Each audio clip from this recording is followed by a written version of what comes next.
பாருங்க, எங்க ஊர்ல வந்து இந்த சின்ன வயதுல இருக்கும்போது கேரல் ரவுண்ட்ஸ், இந்த மாதிரி கிறிஸ்துமஸ் டைம் வந்து கேரல் ரவுண்ட்ஸ் போறதுக்காக, சுவிசேஷம் சொல்லுகிறதுக்காக நாங்க வந்து ஒரு 4-5 பேர் சேர்ந்து இந்த பழைய பெயிண்ட் டப்பாவை எடுத்து, அந்த டப்பாவுக்கு மேல பாத்தீங்கன்னா ஒரு எங்க ஊர்ல ரப்பர் ஷீட் நிறைய இருக்கும். ரப்பர் அதுல வந்து அந்த தேங்காய் தொட்டியில பாத்தீங்கன்னா அதை அப்படியே அந்த ரப்பர் பாலை எடுத்துட்டு அதுக்கப்புறம் அது காஞ்சதுக்கு அப்புறம் எடுத்தீங்கன்னா அது ரொம்ப அழகா தோல் மாதிரி வரும்.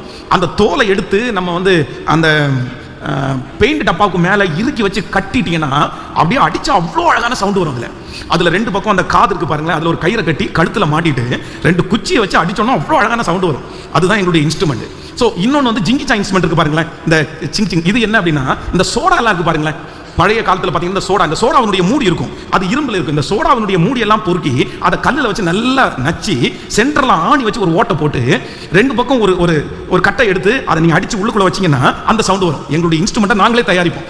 அப்படி தயாரித்து 4 பேர் சேர்ந்து வந்து பார்த்தீங்கன்னா பாட போகிறோம். அப்போ வந்து ரஜினி அப்படின்ற ஒரு பிரதர், அவங்க ரசிக்கப்படலை, பட் அவங்க வீட்லேயே ஒரு பாட்டு பாடி ஒரு ஜோம் பண்ணலான்னு சொல்லி அந்த சின்ன வயசுல பாட்டு பாடணும்னு அந்த ரஜினின்ற ஒருத்தன் வந்துட்டு, ஏண்டா எங்க வீட்டிலே நீங்க பாடுறீங்களா, நாங்க என்ன கிறிஸ்டினா, அப்படி எதுக்கு நீங்க வீட்டில் பாடுனீங்க, இப்ப பாருங்க எங்க சாமியினுடைய இதை செய்யறோம்னு சொல்லிட்டு வீட்டில் போயிட்டு ஒரு கையில ஒரு அந்த விளக்கு மாதிரி ஒன்று இருக்கும்ல, ஆரத்தி எடுப்பாங்க, அதை எடுத்துட்டு வந்து அவன் எங்களை சுத்தி அப்படியே வலது கையினால சுத்தி இப்போ அப்படி போட அப்படின்னு எங்களுக்கு என்னமோ அது ஒரு பெரிய அவமானமா இருந்துச்சு. அவன் வந்து ரொம்ப அவமானப்படுத்தி எங்களை அனுப்பிட்டான். சரி, நாங்கள் துக்கத்தோட, சின்ன வயசு தானே, துக்கத்தோட வந்து திருப்பி அகைன் கண்டினியூ பண்ணி அந்த கேரல் ரவுண்ட்ஸ் அந்த மாதிரி பாட்டை பாடி முடிச்சு போயிட்டோம்.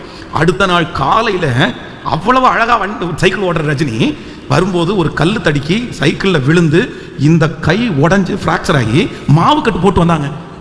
உண்மையிலே மறக்க முடியாது. என்னன்னா அந்த நேரத்தில் வந்து எனக்கும் என் கூட இருந்த அந்த நண்பர்களுக்கு ஒரு ஃபெய்த் வந்துச்சு பாருங்க, ஒரு விசுவாசம், ஆண்டவர் மேல ஒரு பற்று, ஒரு அன்பு. சரி, எங்களுக்காக இப்படி வழக்காடுவீங்களா ஆண்டவரே, எங்களுக்காக இப்படி நியாயம் தீர்ப்பீங்களா, அதெல்லாம் எங்களுடைய விசுவாசத்திற்கு ஒரு மிகப்பெரிய விதை மாதிரி. எங்களை வளர்த்துறதுக்கு இந்த மாதிரியும் கர்த்தர் செய்தார். சில அடி வாங்குறதுக்கு மட்டும் கர்த்தர் நம்மளை வளர்த்த மாட்டார், இந்த மாதிரி அற்புதத்தை செய்தும் கர்த்தர் நம்மளை வளர்த்துவார். நம்முடைய தேவன் அவ்வளவு நல்லவர். இன்னைக்கு இந்த இடத்துல எல்லாம் இந்த படி நிற்கும் போதெல்லாம் நாங்கள் நினைக்கிறோம், நிற்கிறதுக்கு காரணம் என்னன்னா, அன்னைக்கு அப்படி ஒரு ஃபெய்த்தை போட்டு தான் கர்த்தர் வளர்த்தினார்.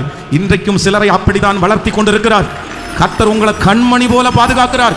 உன்னை தொடுகிற யாரும் என் கண்மணியை தொடுகிறார்கள். கர்த்தர் உங்களுக்காக வழக்காடுகிறத நேருக்கு நேர் கர்த்தர் காண்பிக்கிறார். அதெல்லாம் கர்த்தர் மேல இருக்கிற அந்த ஃபெய்த்தை ஆண்டவர் வளர்த்துக்கிறதுக்காக தான்.